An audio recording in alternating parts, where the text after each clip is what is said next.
Here we go. Since we can't have fun, let's go.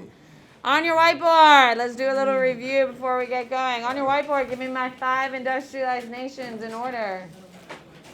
You mean the one that's sitting underneath your desk?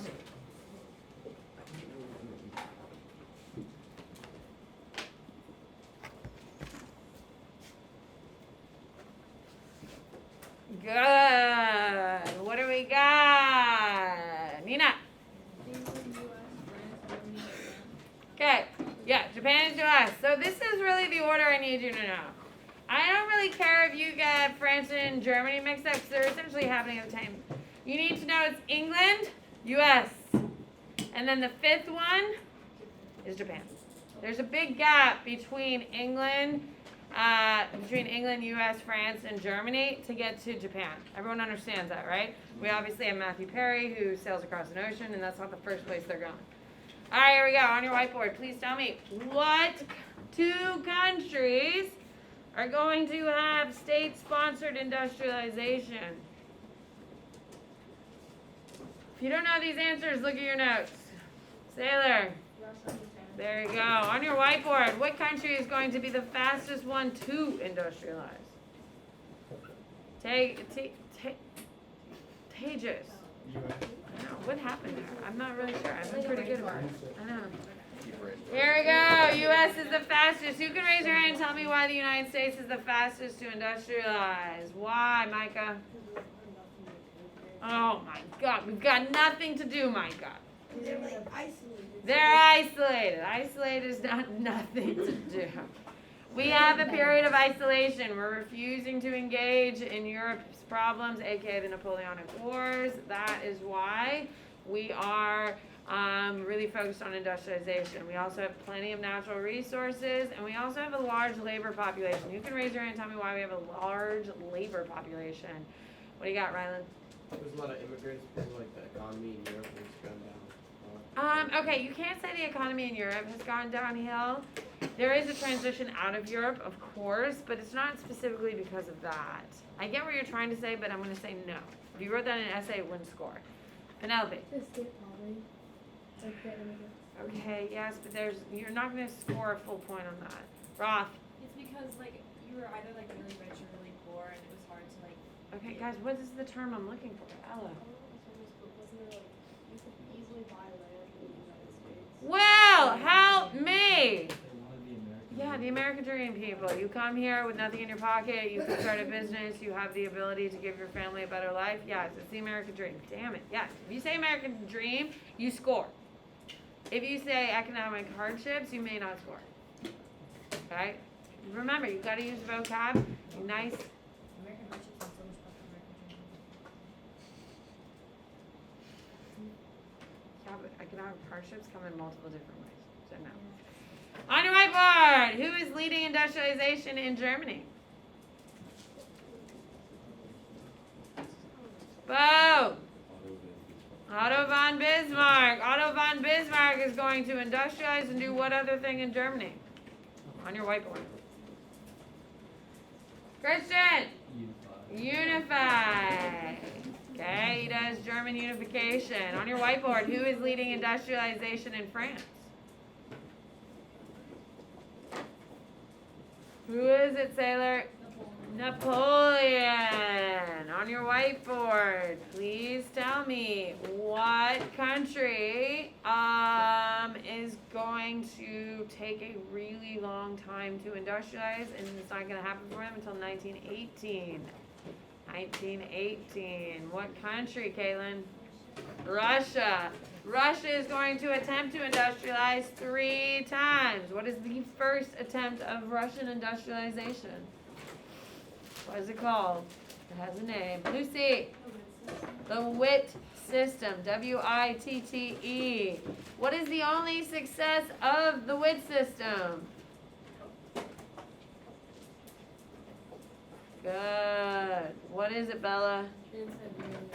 Trans-Siberian Railway. The Trans-Siberian Railway connects what 2 things? What the hell does that say?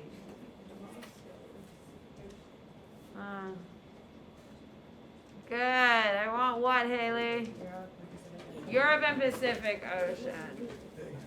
On your whiteboard, please tell me what is the name of the dude who invented the steam engine. Good. What do we got, Nina? James Watt. In our early industrialization, all factories had to be located along what? Which will limit who can and cannot industrialize and who can't. What the hell does that say, Ricker? Rivers. It says rivers. I think there's a marker on my desk. Why don't you grab a marker so I can actually read it? You throw that pen away for me. There's a trash right next to you. No way, there's one right there. Just throw it away, Ricker. Here we go. Rivers. Rivers. Why not oceans? Who can raise their hand? Lucy. Why not oceans, Rylan? Because they don't like flow. What? They No. don't flow No, the current no. that'll produce energy. No, no. That's not the biggest problem. Evan. Salt water and iron don't go I together. thought it was for like energy. You said factories. You said why are factories located? Yeah, but what are factories made up of iron? Iron corrodes. Well, I thought you meant for like the energy. Power. The biggest problem with using salt water for pretty much anything is the corrosion. Flat out. You can't use slow river moving because the water isn't going to replenish enough. Do you see the difference between the two? Okay, so salt water cannot be used with a lot of machines, for instance, because it's corrosion and how quickly it corrodes things. I Slow. said rivers. You said ocean. Oh, I meant to say rivers. My bad. Okay, so we're on the same page, yeah? Yeah. Okay. Okay. You cannot use slow-moving rivers because it'll steam off all the water and the water won't replace itself. So slow-moving rivers do not work. On your whiteboard, please tell me what is the name of the country that is going to industrialize for defensive purposes? Japan. On your whiteboard, please tell me what's the name of the dude who shows Japan that they are really far behind and good God, they should do something about it. Rickert. Matthew Perry. I see your answers now. I like it. Thank you. Here we go. Okay, let's take out our notes. Yesterday, we talked about how technology was going from coal to oil, yes? Who can raise their hand and tell me what is a positive thing about going from coal to oil? Why are we making this transition as a society? Zoe? Yes, oil burns hotter, there's more energy. What's another reason, Maggie? Less labor. Yeah, it's easier to pull. You literally set up a pump and then it starts squirting out. That's the kind of labor I like to do. Evan? I don't know if this is a benefit at the time, but like you get gasoline too. It's not a benefit at the time because they used to light it on fire, but yeah, okay, we're gonna, it does produce others. Andreas? Easier transportation. It's easier transportation. It's not as heavy to pull it out of the ground. It's less labor intensive. It's also cleaner. As in the storage of it, it's also less like flammable to a degree. Because if you have a ton of coal dust in your house and you light a match, which happens to all the coal dust, it does kind of catch. It doesn't catch like gasoline fumes, but it does start causing little explosions, which could catch a fire. Oil, if you're far away from the oil, is it going to catch fire? No, there's no fumes from, I mean, it smells, but the fumes aren't flammable. Do we see the difference? Quite unlike gasoline fumes, which will absolutely light. We've all seen, what's the name of that movie where they're dancing with the gas hoses? Oh. Zoolander? Zoolander. It's a classic. If you don't know what I'm talking about, get in. Like, lame. Here we go. Eventually, ladies and gentlemen, the next transition, so it goes coal, oil, then electricity. Write it down. That's your next tool of industrialization. This is not really going to kick in until about the 1900s. Keep that in mind. Okay? Today, what are we using in factories? Electricity. You do need to know that all of our electricity is actually comes from fossil fuels. At electric plants, they burn fossil fuels to make electricity. So if you have an electric vehicle, you're still powering it with fossil fuels. You're just not actually physically putting it into the car. It's being burned at the electric company. Now, is it doing a better job processing? Yes, of course. Is it a step in the right direction? Absolutely. But it still uses fossil fuel. There's only like 2 cars that are completely off the grid, and that's solar. That is the only thing that does not use any fossil fuels. However, the batteries are all made out of really toxic materials that when the car dies, we have no way to kind of. What do you mean? Well, there are 2 cars that are solar. Oh. There's 2 types of cars that are solar. So, electricity is going to be the major transition. Now, keep in mind, it is going to be cleaner, as in, like, it's less dirty. Second reason, it's also safer. Why is it safer? Let's just be explicit with this. Reese, why is it safer? There's just like no danger that like there's no like gas involved or Okay, there's less fires, ladies and gentlemen. If you knock over a candle that's filled with an oil lamp, what's going to happen? The whole house is going up because all the oil spreads, and what's going to catch? The oil, and then the whole house is going up. Okay, so electricity is going to be safer. The United States government is going to push the electricity because it's cleaner, but also because it's safer. Okay, communications. There are 3 inventions that you need to know. We're going to put them in order. Here we go. The first invention is going to be the telegram. The telegram is sent via a telegraph machine. I know, very confusing for you people. Telegrams are the messages. The machine that sends them are a telegraph. And they use what system? Morse code. These are things that you should know. Okay? Now, it is sent along wires. Wires. This blew last period's mind. You do know that there are massive tubes, huge tubes of wires that are on the bottom of the ocean that connect the Atlantic, America, specifically New York, and I think somewhere in the south, I think it's over by Charleston, to Europe. Yeah, it still do it. They just did another rehaul of it in the 90s, and I think in the early 2000s, they dropped fiber optic cables to connect. Okay? These cables, the first one goes in the 1810s. They dropped the first cable connecting, and this hard line is what connects Europe to the Americas, and it's what everything is based on, all of our communication. Now today in 2022, are we using those wires? No, but we are now transitioning to satellites, yes? But up until 2000, we were really still relying on those tubes, which just now had Ethernet cords, yes? And that's how. It's a huge safety, it used to be a huge national security of where those wires would actually come in. The massive port of these wires is going into New York somehow, somewhere, yes? It's top secret, you're not supposed to know exactly where they are because obviously if you cut that tube, what happens to our technology? Yeah, our entire economy is going to be rattled completely because we're no longer in touch with the economic systems of Europe, which is influential to ours. Now today in 2022, is it that high of a threat anymore? No, because we're on satellites. But for a very long time, it was a huge deal. Okay, so telegram is the message. It's sent along a telegraph, and you use Morse code. Okay? You need to put a big star. This will transform Europe's power over its colonies. Who can raise your hand and tell me why? Why will this transform Europe's power over its colonies? Christian? Yeah. So, if something's going down in India, which will become a British colony here very quickly, something's going down in India, the British in India can send a telegram to the King of England. And the King of, actually, it's going to be Queen Victoria for most of it. Queen Victoria is going to respond, shut that shit down. So it takes about 5 hours to get to England. By the time the Queen reads it and responds, she sends a message back within the hour of getting it. So we're 6 hours in.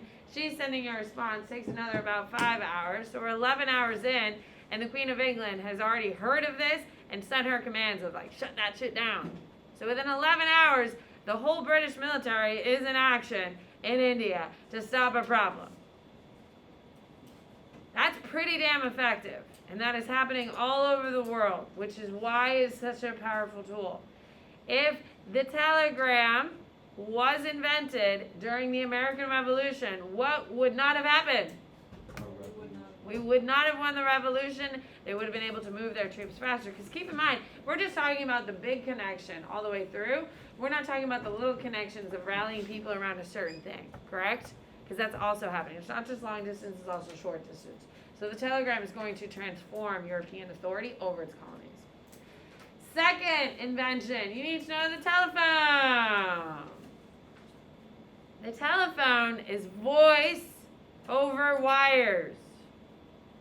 So the first piece of technology is dots and dashes over wires, then we get voices over. Okay? And then your third is going to be the radio, where no wires are required, just receivers. Isn't that wild? Like, doesn't it kind of blow your mind that I could send you a picture to your phones right now and it's like traveling through you, the image? Like, doesn't that like blow your mind? I can send you a picture of like Hank in his lion costume and like send it all to you via, what is it called? Yeah, AirDrop. And you could all get it on your phones and it's like floating through the air right now. Like, think of how many stupid text messages are just like floating through the air. Isn't that wild? Yeah. You don't think about these things? This is why I don't sleep. It's because we grew up in a generation where this didn't work. I guess. All right, grand value you do need to know for your telephone, and Marconi is your radio. So the difference, it goes from dashes and dots on the telegram to voice on the wires, and then you have voice with no wires through the radio. Now, when we get to the radio, who becomes involved in daily politics really for the first time? The rural people. People in the middle of nowhere are now getting instantaneous news. What do you got? What was the radio? I don't know, and you don't need to know. If I don't know, you don't need to know. I'm sure you could Google it, Christian, but if it's not in here, you don't need to know it. Okay. Global trade and migration is your next subheading.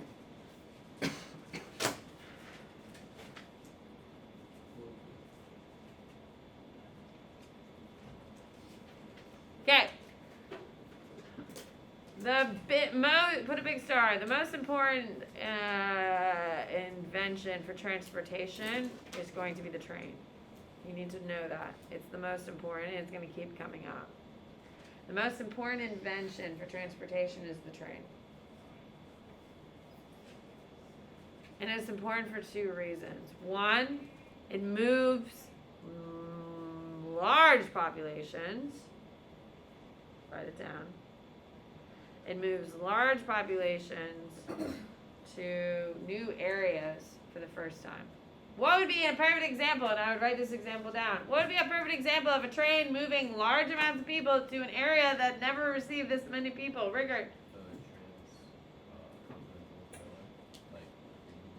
Yes! Manifest destiny is the term I want. We're going to get to transcontinental in a second. I want manifest destiny. Americans moving from the East Coast to the West Coast. So before the Transcontinental Railroad, which we'll talk about, before the railroad existed, you used to get yourself into a covered wagon. Yeah, you, your husband, and all your babies, or your wife, and all your babies, you get into a covered wagon, and then you go for 3.5 to 4.5 months in a wagon with all of your belongings. And keep in mind, most of your belongings are going to end up on the side of the road because that shit gets heavy. Okay? Lots of people are dying. Disease. You get killed by animals. Okay? It's a terrible way to go, and it takes a hell of a long time. Okay? Not a ton of Americans are doing it. Are a lot of Americans doing it? Yeah, but not a ton of them. It's down to the Transcontinental. When you can get on a train, once the Transcontinental Railroad gets built, instead of it taking 3.5 to 4 months, it takes 2 weeks. And you just sit on a train, and it goes, and it will carry all of your stuff. That's when we start getting massive migrations to California. That's the difference. Okay? All right. Second major thing about trains. About trade or Trains. Is it will move raw material from its source to factories. Now, what is a raw material? And all my AP Gov kids better raise their damn hands because I spent so much time talking about stupid raw materials yesterday. Lucy. It's like stuff that like comes from like the ground. Yeah, it comes from the earth. What would be an example? Like wood. Wood. Perfect. Nina. Cotton is a perfect example. Ford. Oil. By the way, those are all my AP Gov kids. Yeah. Okay. All these raw materials. Okay. Are all these raw materials right next to where the factory is using them? No. So they have to be transported. Is it easier to throw it on your back and carry it or put it on a train? Train. So you have to have trains to get the raw materials to the factory. So then at the factory, they convert those raw materials into a finished product. Write it down. Okay, so the raw materials are carried to the factory via train. At the factory, they're converted to raw materials. Write it down. You need to know this process. This process is going to keep coming up. Then the train carries the finished product to the markets. The train then carries the finished goods to their market. Now think about it. This is going to seem a little crazy, and this is going to justify imperialism here in next week. Okay, so we all work in a factory, and we're making toasters. By the way, I have toaster on my Christmas list. I really want a bougie one. Right now, I have kind of a shitty one. I don't need the touch screen. Like a Smeg would be nice, actually. I can't justify spending $250 on a toaster. How stupid. Anyway, on my Christmas list, I have a toaster because I have a really shitty one I bought like 15 years ago. Okay? I want a new one. Hank uses a toaster every single day and I'm tired of it and it's ugly. You know what I mean? It's ugly. So, at the factory, we have it. We are all factory workers and we make toasters. That's what our factory makes. Guess what? Do you think you own a toaster if you work in a toaster factory? Yes, you do. Yes, you all own a toaster. They give it to you for Christmas. So here's your bonus. Toaster.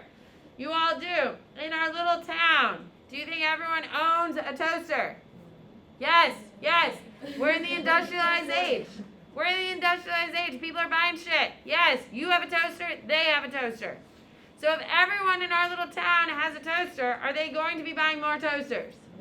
No. So we have to get these goods to other places so they can buy our toasters. Now, after about 50, 100 years of making freaking toasters, do you think everyone in England has a toaster? Yeah, because we make bomb toasters. So then what are we going to have to do? We have to find people who don't own toasters so we can sell them a toaster. And that is why we have colonies. So we take over parts of Africa that don't even have electricity, and we force them to buy our toasters. So that way we can continue Toaster making. Yeah.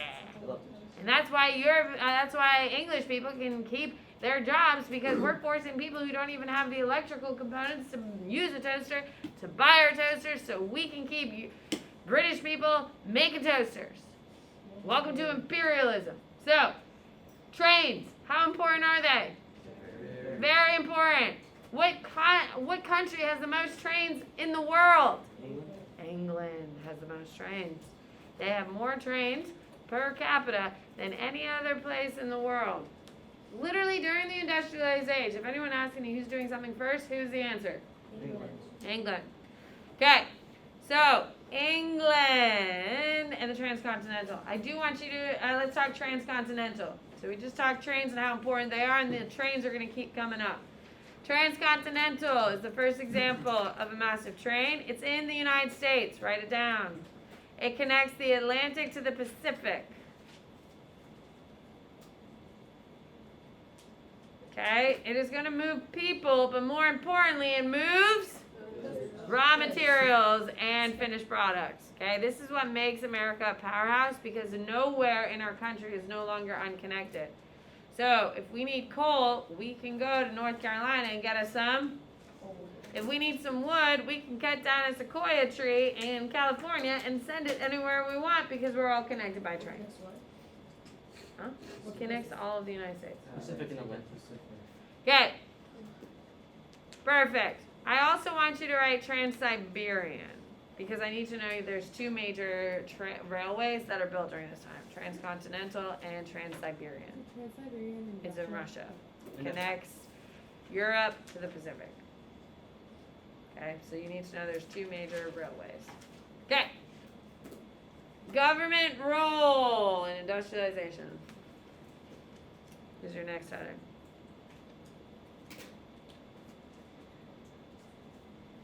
How is it only second period?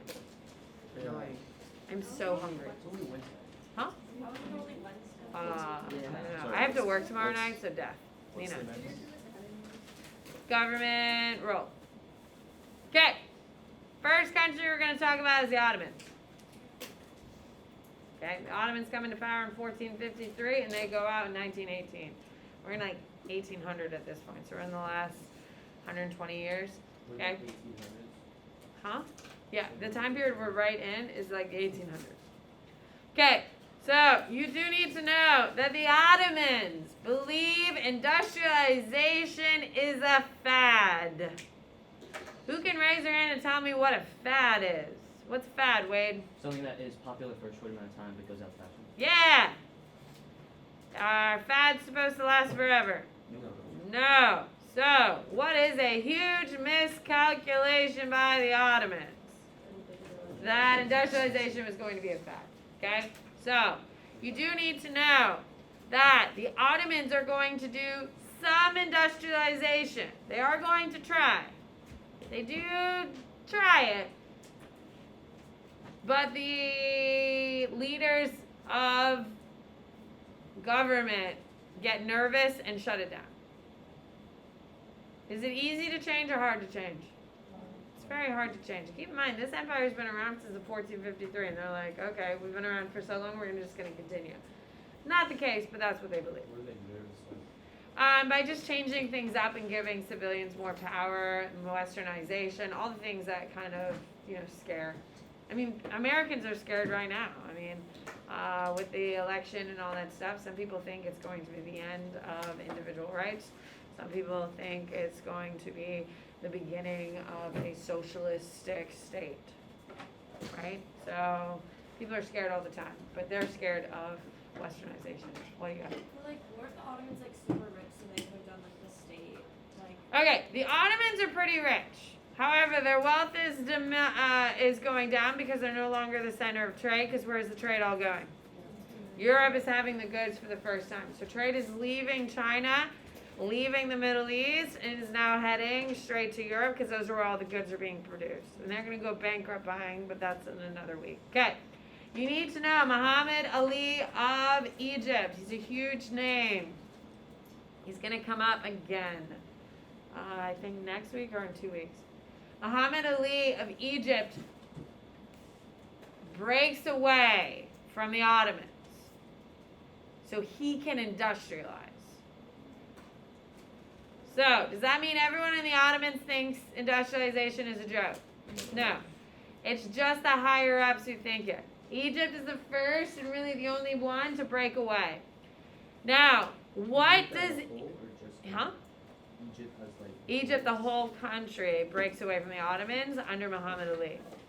What is the major crop coming out of Egypt? I tell you this. What is the major crop? Cotton. What is the number one raw material industrialization? What's the number one finished product? Textiles. So, Egypt sees this as an opportunity to advance their economic gain. They already have the cotton. If we build the factories, we can make lots and lots of money. So, it's an economic decision. So, Muhammad Ali breaks away from the Ottomans and begins to industrialize. He partially industrializes. Partially. He builds factories but doesn't transform people's lives at home. That's what a partial industrialization is. Okay? He is going to westernize the military. Okay? He's actually going to pay American Civil War vets to go to Egypt and train their military. Okay? It's actually Confederate soldiers, if you could possibly imagine. No, but you do need to know they're westernized, and they're westernized by Americans. He is going to publish a newspaper. And he is going to secularize religious lands. So we're starting to see the Middle East is starting to break away from these traditional foundations. And who is the first leader to do it? Muhammad Ali of Egypt. What do you got, Sailor? I was gonna ask, what is this Religious lands. He makes them secular, which means all people have access. Okay? You need to know, put a big star. He's the first modern ruler of the Middle East.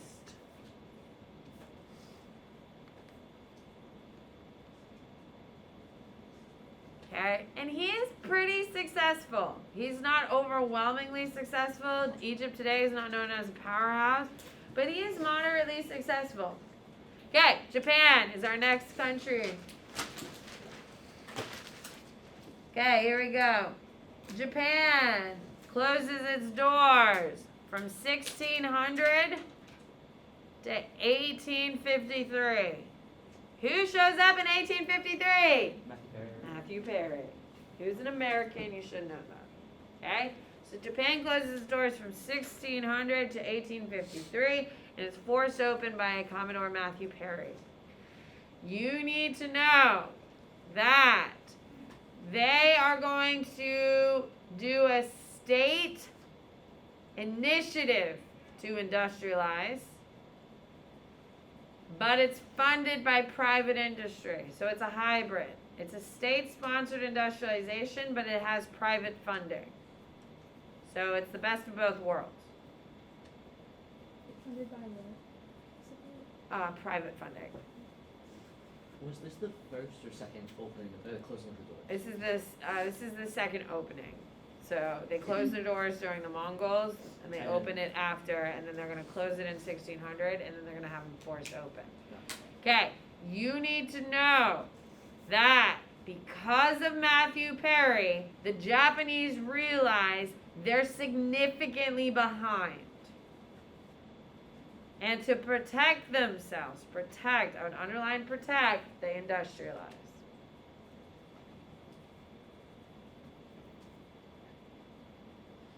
Okay, so now the traditional government in Japan that has shoguns, that's a hint. What is it called? That's feudalistic, has samurai. Nina. Tokugawa shogunate. Write it down. The Tokugawa shogunate. Parentheses traditional. Will be overthrown. The Tokugawa is not up there. Tokugawa. Tokawa. Tokugawa, something like that. Shogunate. Shogun. Ate. The Tokugawa shogunate will be replaced, or the traditional government will be replaced by the Meiji Restoration. Meiji is here. It's down here. Or it's up here too. Okay? So the Tokugawa shogunate. Okay? That has shoguns. It's a feudal system. It's going to be replaced by the Meiji Restoration. Okay? The Meiji are pro-industrialization. Are pro-centralized government. If it's feudalism, is it centralized or decentralized? So, the Meiji Restoration is centralized, okay? Its leader is an emperor. Does Japan have an emperor today? No. Yes, they do. Yeah, they do. He doesn't have much power. His daughter just got married to a commoner. By the way, the commoner owns like $1 billion company, so Not really. he's not that common. Okay. Meiji are going to take over. They are pro-Westernization. They're going to create a constitutional monarchy, and they are absolutely supported by the United States. The Meiji Restoration is going to create a constitutional monarchy. They're pro-Westernization, and they're completely and utterly supported by the United States. Who teaches them how to industrialize? Who is going to teach them to westernize their military? Yeah, this is all happening after the Civil War. So a lot of our Confederate generals are going to Egypt and Japan. Isn't that wild? Yeah. Blows my mind. Anyway, what do you got, Nina? Why did the US help Japan but not Because we are also privately investing in Japan. So we can make lots and lots of money. Now the reason why we force open the doors is because we need a coal refueling station. You need to know that. The reason why Commodore Matthew Perry knocks on the door and say open is because we needed a coal refueling station. Because all of these steamships needed coal, and you can't put too much coal in your ship or it'll sink. Evan. Do they even have coal? Do they want industrialized? They don't care if you have it or not. The U.S. will bring it and leave it there. Yeah, they don't care. They just needed the opportunity to put it there. And then they got there and they're like, oh my God, these people are doing everything we say and we can make a lot of money off of them. Oh my God, I love Japan. The funny thing is what's coming? World War II, where Japan bombs us and then we spend 6 years fighting them. Not ideal. So, you need to know that this will fundamentally change Japanese culture, where they are going to start ridding themselves of some Japanese culture. What is the most important thing to Japanese people? Culture, and they're trying to protect their culture. But the Meiji Restoration will fundamentally change their culture. What do you got, Sam? For instance, you get banned from wearing the traditional garb. You all have to wear suits. That's why you see Japanese people in like modern day suits in like photos from not photos, from drawings at the time. You're also going to see that they are samurai are supposed to bring in their swords and forfeit all of their training and no longer fight. How is that gonna go over? Not well. There's a bunch of samurai rebellions all throughout Japan where they like go and like kill like tons of people. But do you know what? You can kill a samurai if you use a Gatling gun. A Gatling gun is the predecessor to a machine gun. A machine gun is automatic. You just hold the button and then it just shoots like 1,000,000 rounds or whatever. A Gatling gun, you actually have to crank it, but it shoots like Why can't tons. you use a normal gun? Well, because the samurai are tricky, dude. They're tricky. They're like, yeah. But they can all be massacred by a Gatling gun.